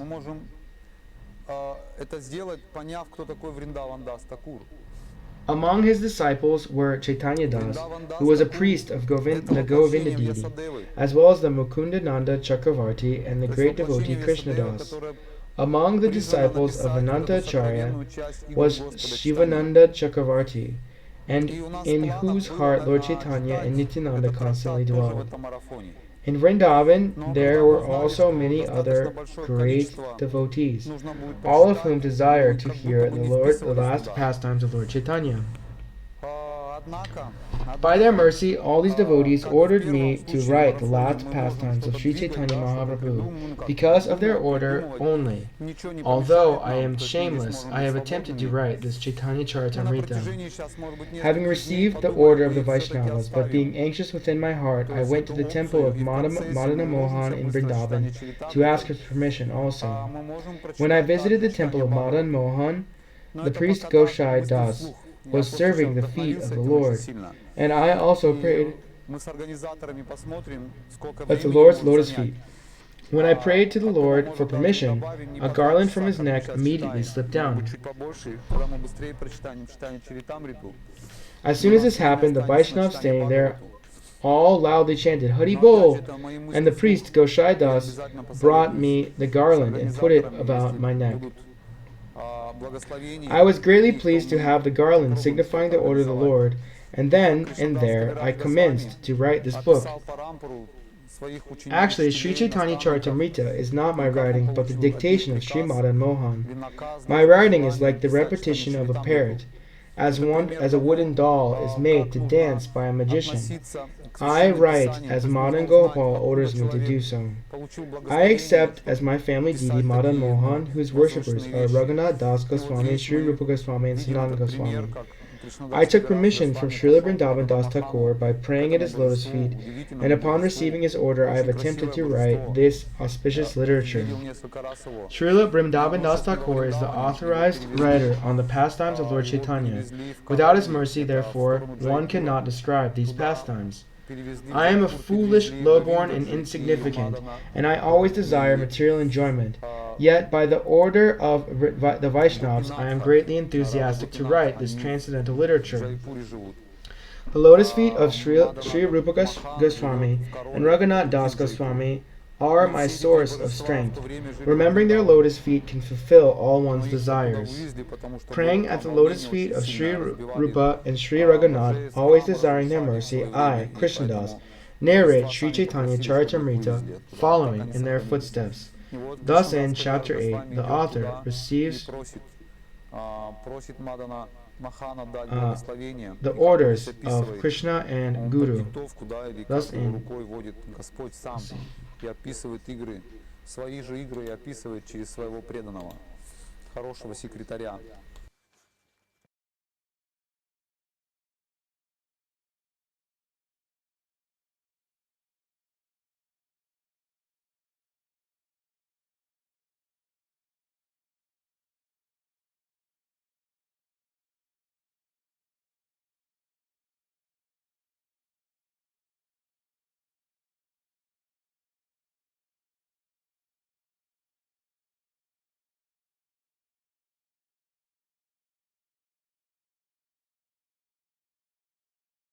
Писать эту всеблагую книгу.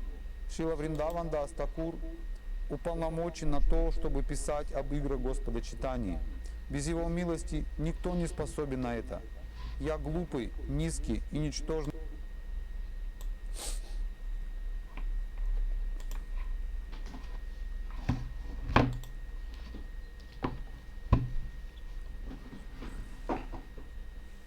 Итак, мы сейчас узнали Now we just found еще об out одном трактате. Ну, about кто-то уже знал, one но мы thing. сейчас узнали о его величии. We just found out about Читание the Бхагавата, greatness, читание Мангала написано Вриндаван Даса Такура. about the И чтобы Chaitanya Bhagavat. понять, And so to understand каково могущество этого писания, мы можем the strength of this writing, это the сделать power of понятно, this кто writing, Вриндаван Дас Такур. we need to understand who is Vrindavan Das Thakur. Вриндаван Дас Такур — это Vrindavan Das воплощение Thakur, Вьясадевы. this is the incarnation То of есть воплощение Vyasadeva, Вьясадевы, которое призвано написать вот эту сокровенную часть игр Господа читаний. It's Srila Vyasadeva who was authorized to write this secret pastimes of Lord Chaitanya. Нужно будет прочитать, мы как будто бы не вписывались туда. And he didn't write certain things in there. Однако, However, как и в первом случае в марафоне, мы можем like что-то in the двигать, first, да, что-то придумывать, додумывать, придумывать. Ничего не помешает this нам, first то есть мы we здесь можем быть might find свободными. out Мы на протяжении to do сейчас, things. может We're быть, нескольких pretty free дней right now, подумаем, like in мы the first. всё-таки оставим. То есть эту We'll leave it the опцию same. в процессе мы уложимся быстро с читанием Чаритамритой. We'll Мы можем quickly read прочитать this. также читание Бхагавату. Maybe we can also Но это read пока Chaitanya так, мысли Bhagavat. вслух. Я просто сейчас No, but this is вдохновился just этим очень thinking сильно. out loud. И мы с организаторами посмотрим, сколько времени может занять. We'll think about how, with the organizers how much Может, time this will take. добавим не по 2 часа, как мы сейчас читаем. Может Maybe быть, we'll побольше. Тогда мы maybe we'll read a little bit быстрее more, прочитаем and we'll read the Chaitanya Чаритамриту. У Charitamrita нас время more останется на quickly, читание Бхагавату. and we'll have some time to read Chaitanya Но Bhagavat. опять же, это мои мысли вслух. Я But this is my обязательно thinking out loud. посоветуюсь с организаторами, если будут благословения. их, Maybe то they'll мы give more. попробуем что-то организовать. Maybe we'll try to do something like Кришнадас this. Кавирадж Госвами описал Парампару And своих Krishnadas, учителей, наставников, и как он Krishnadas получил Kaviraj от wrote них about all his наказ, даже пожелания писать civic читание succession, Чаритамриту. the parampara of Пример his того, teachers. как нужно относиться к священным He писаниям. То есть нужно gave us узнать, the откуда example of человек how получил благословение, how we should писать relate такие, to the Holy возвышенные Scriptures, вещи. И вот здесь and мы видим этот пример, these как very elevated Кришнадас things. Кавирадж Госвами пошел к Мадана Махану, к этому божеству, удивительному Just божеству. like he went Очень to красивое the божество. deity of Sriman Mohan, a very beautiful deity, И оно сейчас не and во Вриндаване, asked him его for his перевезли, order. Его перевезли в Каролли, это в сторону Джайпура. Туда They took перевезли Mada Джайпур, Mohan перевезли there to Говиндаджи Jaipur. и They took Мадана- Govindaji ой, и there as well, the Jaipur, Гопинатха, Рада Гопинатха. and Gopinath, Они Radha в Gopinath Джайпуре живут. in Jaipur. They're there. Мадана They live Махан there. живет в Кароле, это по пути в Джайпур. Mada Mohan lives there as a king of Jaipur. Но их оттуда вывезли, потому что было там волнение очень сильное. They took him to Jaipur because there's very many tense atmosphere that was created by they were destroying temples and stuff. И вот Кришнадас Кавирадж Госвами идет туда и Krishnadas просит Kaviraj is going there and asking Махана дать благословение. Mada Mohan to give him Он под диктовку, да, blessings. или как его рукой водит Господь сам и описывает Please, игры. He's Свои not игры writing, и he описывает says, через I'm своего not writing anything, you're writing it all yourself хорошего with секретаря. through my hand. This is just like a good secretary. Так, у нас еще есть какое-то время. We have a little bit of time, Скоро We'll мы see. сможем. how much we can. Маленькая глава, мы можем успеть ее прочитать. Maybe we Давайте, can она очень finish to маленькая, read it. займет немножко времени. It won't Дочитаем. take too much time to read. 9 глава. 9th chapter. 9 глава. Исполняющее желание древа преданного служения. Так называется глава.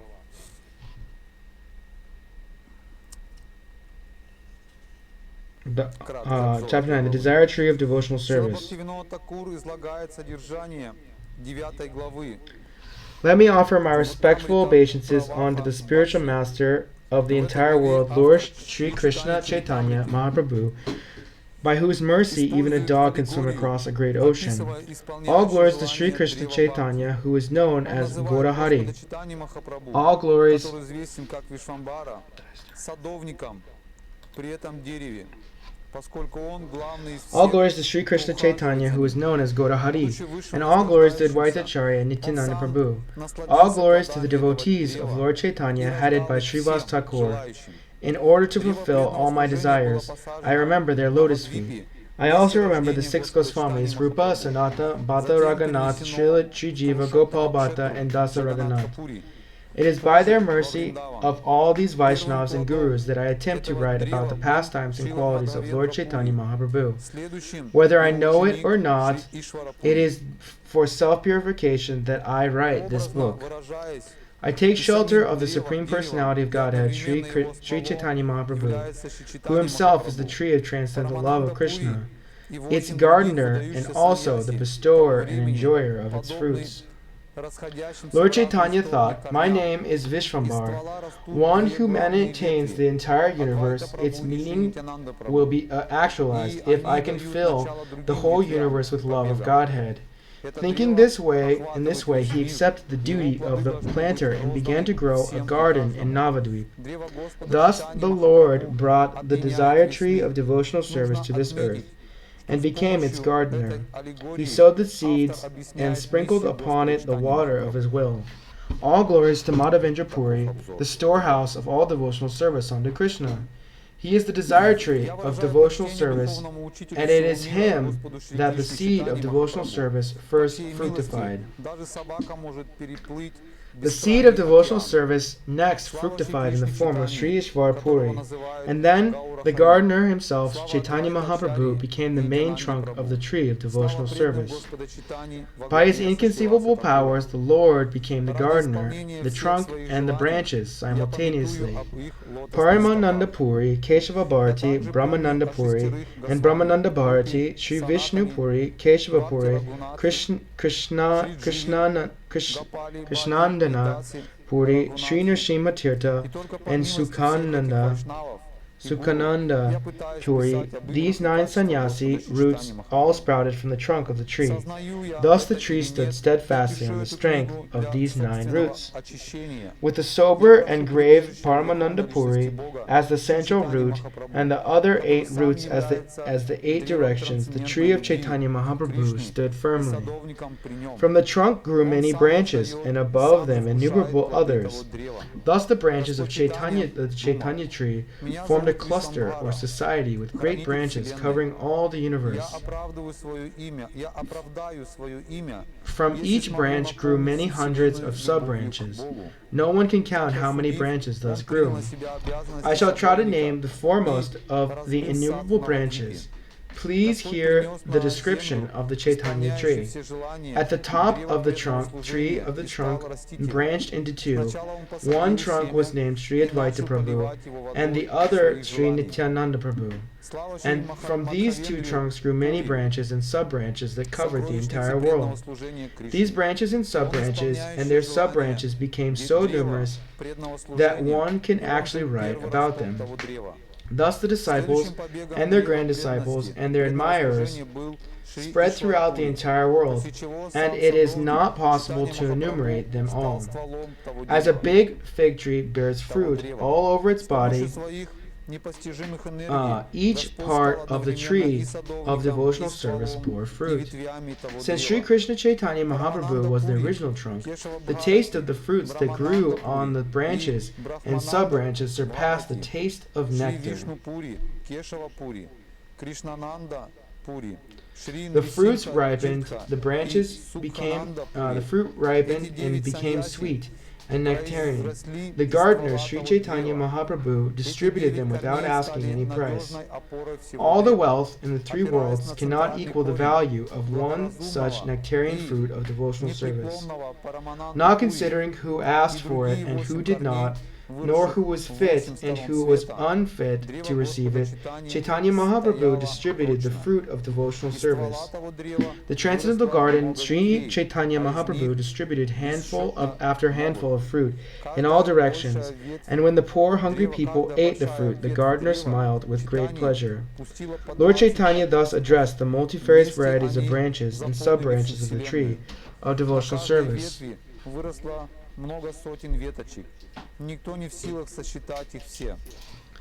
Since the tree of devotional service is transcendental, every one of its parts can perform the action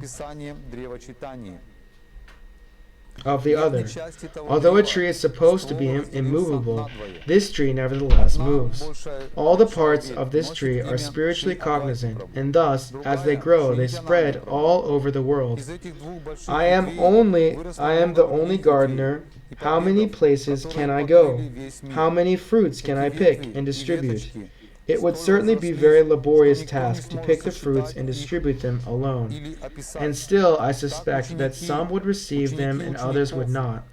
Therefore, I order every man within this universe to accept this Krishna consciousness movement and distribute it everywhere. I am the only gardener. If I do not distribute these fruits, what shall I do with them? How many fruits can I alone eat? By the transcendental desire of the Supreme Personality of Godhead, water has been sprinkled all over the tree, and thus there are innumerable fruits of love of Godhead. Distribute this Krishna consciousness movement all over the world. Let people eat these fruits and ultimately become free from old age and death. If the fruits are distributed all over the world, my reputation as a pious man will be known everywhere, and thus all people will glorify my name with great pleasure. One who has taken his birth as a human being in the land of India, Bharatvarsh, should make his life successful and work for the benefit of all other people. It is the duty of every living being to perform welfare activities for the benefit of others and his life, wealth, intelligence, and words. By his work, though, an intelligent man must perform action which will be beneficial for all living entities in this life and the next. I am merely a gardener. I have neither a kingdom nor very great riches. I simply have some fruits and flowers that wish to utilize to achieve piety in my life. Although I am acting as a gardener, I also want to be the tree, for thus I can bestow benefit upon all. Just see how these trees are maintaining every living entity. Their birth is successful. Their behavior is just like that of great personalities. For anyone who asks anything from a tree never goes away disappointed. The descendants of the tree, the devotees of Sri Caitanya Mahaprabhu, were very glad to receive this order directly from the Lord. The fruit of love of God is so delicious that wherever a devotee distributes it, those who relish the fruit anywhere in the world immediately become intoxicated. The fruit of love by Godhead distributed by Chaitanya Mahaprabhu is such a great intoxicant that anyone who eats it, filling his belly, immediately becomes maddened by it, and automatically he chants, dances, and laughs and enjoys. When Sri Caitanya Mahaprabhu, the great gardener, sees that people are chanting, dancing, and laughing, and that some of them are rolling on the floor, and some are making loud humming note sounds, he smiles with great pleasure. The great gardener, Lord Chaitanya, personally eats this fruit, and as a result he constantly remains mad, as if helpless and bewildered. With his Sankirtan movement, the Lord made everyone mad like himself. We do not find anyone who was not intoxicated by his Sankirtan movement. Persons who had formerly criticized Lord Chaitanya Mahaprabhu, calling him a drunkard, also ate the fruit and began to dance, saying, "Very good, very good." After describing the Lord's distribution of the fruit of love of Godhead, I now wish to describe their different branches of the tree of Lord Chaitanya Mahaprabhu. Praying at the lotus feet of Sri Rupa and Sri Raghunath, always desiring their mercy, I, Krishnadas, narrate Sri Caitanya-caritamrita, following in their footsteps. Thus ends chapter 9, the desire tree of devotional service. Действовать не... Но здесь это Кришнадас провозглашает призыв к действию. Это то, что является проблемой для многих духовных искателей. Come to this difficulties of spiritual life. People sometimes read a lot of books from a lot of different traditions, but when it comes to acting, they stop. Like Jesus says, make the world peaceful.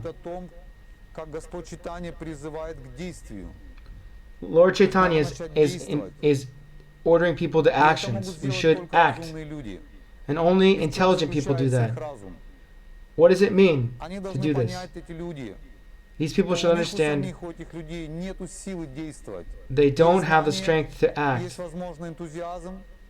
They might have enthusiasm, they might have some sort of determination, but to act doesn't always work out because they don't have the strength. The strength only comes from two sources. First is the Supreme Personality of God. It is in the hearts of everyone. Strength is already there. We can take care of that. The second is from the spiritual teacher or spiritual instructor. They can connect you with the main source, with God. The person himself isn't in the position to act. Everyone's always helping you. You should notice this.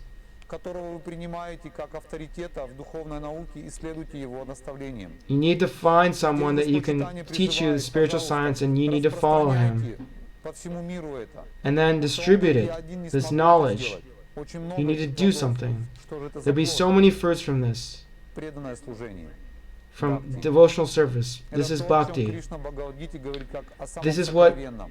This is what Krishna is speaking about. This is the most secret of secrets, as in the 9th chapter of Bhagavad Gita. And this fills us up with the determination to act. This is how we can live. We're always trying to find some sort of sale, some sort of discount. This is the power of the mind. We need to find somebody who is impartial to the actions of the mind. The person that can give us this medicine against the mind. And we need to give him our hearts so that we can go follow him. This material world is like